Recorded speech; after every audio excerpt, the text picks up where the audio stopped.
Welcome to our channel. Today we're making a garlic parsley bread. Something really hearty which can look like this. Really good. Based on our multigrain bread recipe. And this is what it looks like on the inside.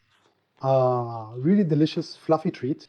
Perfect for grilling, but also great as a snack in between. I hope you enjoy watching us make it now. Welcome here at the bakery. Today is going to be delicious again.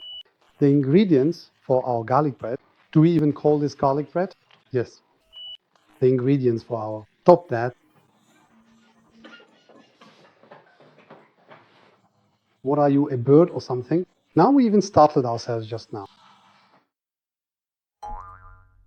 The ingredients for our garlic bread are partly based on our multigrain dough recipe. For this we need wheat flour and rye flour yogurt. I always use Greek yogurt. It's a bit richer and therefore gives a better flavor. We have salt and sugar, a seed mix that includes sunflower seeds, sesame seeds, flax seeds, and so on. Butter, yeast, chopped garlic, chopped parsley, a bit of vegetable oil, and of course water.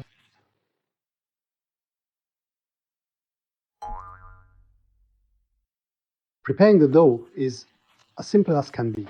I start with the water. That goes into my bowl first. Then I take the yeast and crumble it into the water. That means I break it into small pieces so it distributes well. I take my yogurt and add that to the bowl as well. Then everything else goes in here too. I stir it all together a bit so it's already a little pre-emulsified. That's always a good idea. Then I take my dry ingredients. In this particular case, it's the all-purpose flour, the various seeds, and the fine salt. Mix that together a little bit more thoroughly as well. Now, that mixture then goes on top of my liquid mixture. And then I sprinkle the chopped garlic and finally the butter on top of the flour. I've said it before, but butter and yeast together is not a good combination. It's really not ideal. I add the oil during the kneading process, always in small batches so that it gets worked in well. At the end, I mix in the chopped parsley for about 1 or 2 minutes. I fold it into the finished dough, and that's basically all there is to it. The dough turns out very well. At the end, I take it out of the bowl, knead it briefly by hand, put it back in the bowl, cover it, and then let it rest for an hour. But first, let's make a dough. Including the time it took me to work in the parsley, I left the dough in the machine for a total of 7 minutes. I'll take it out now. Then I will briefly knead it once again, or as they commonly say in the baking world, gently stretch and carefully fold it into shape. This is precisely what it currently looks like at this very moment now. It's easy to handle, just right, and elastic. Now I'm just going to shape it into a ball. This is what stretching and folding would look like. With my hand, I'm basically doing nothing different, just using the heel of my hand. I'll put it in here just as it is for an hour and cover it. I'll leave it here in the room. It's about 22 degrees here. An hour of resting the dough is very important. It develops a wonderful aroma and can be processed beautifully afterwards. So, see you in a bit. The piece of dough has now rested for an hour. As you can clearly see, it has risen really well. That's exactly how it should be. It's just right. I'll take it out now. It smells wonderful of herbs. In this case, of course, garlic and parsley. That's completely normal. Now I'm going to make 2 elongated shapes out of this piece. And that's pretty simple. I just take about the middle. It's still a little off, but now they're the same weight. That way, the pieces will be the same size. First, I stretch and fold them a little, but just a little, not too much. You really don't need to do much here, because they're going to be worked further in a moment. This way, I'm still making use of the proofing that's already in the dough. The resting time here is really short. The dough is just the right softness, so it's wonderful to work with. I don't need much more time now. Now I'm going to make 2 long loaves out of it and place them side by side on a baking tray. Again, I keep it very simple here.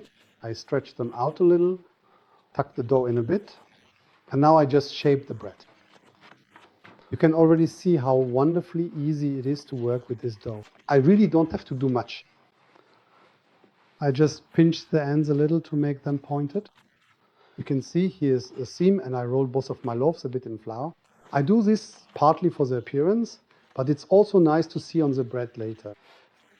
It also helps the crust crack open a bit better. I do the same thing here as well. As you can see, I just press it in lightly, and now it's really just a matter of rolling it out, quite literally. Use just a little flour when rolling out, so you still have contact with the table. That way you have the necessary resistance, so you can control it well. Here too, roll the ends out a bit more pointed. And that's basically it.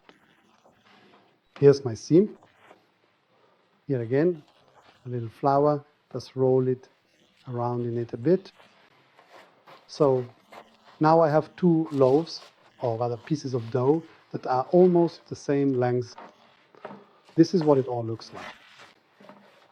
I'll let them rest here at room temperature for about 30 minutes. I cover them so they don't dry out, and also to help them retain some warmth. And in 30 minutes, I'll score them on lengthwise and the other I'll score crosswise.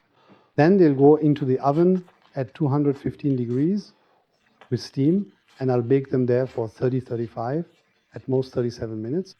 With my oven, it's important to reduce the temperature from 215 degrees to 205 after 15 minutes. It might be similar with your oven, but it doesn't have to be. You'll have to experiment with it. It's always a bit different from oven to oven. All right, so let's take a look at the next step. The 2 dough pieces have now rested here in the room for 30 minutes covered. As you can see, they've risen beautifully. I'm going to do the finger test. You can see there's a small indentation that springs back up. They're now just right for going into the oven. I'm going to make a single lengthwise cut on this one, and on this one I'll score a small cross pattern. Now they're going into the oven with steam for about 30 to 35 minutes, and then we'll take a look at the result.